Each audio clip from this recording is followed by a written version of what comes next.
Ustanovni občni zbor novomeškega kolesarskega kluba je bil 18. maja 1972.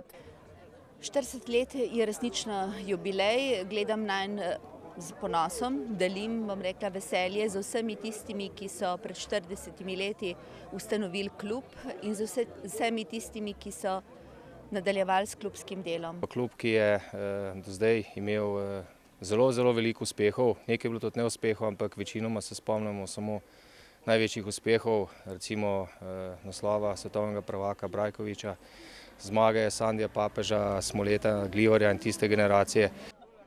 Bogati preteklosti navkljub pa so misli vodilnih v klubu že usmerjene v bližnjo prihodnost, ki jo predstavlja kolesarska dirka po Sloveniji. Dobro treniramo, imamo dobro ekipo, strokovnjaki pravijo, da še nikoli tako dobre kot je letos.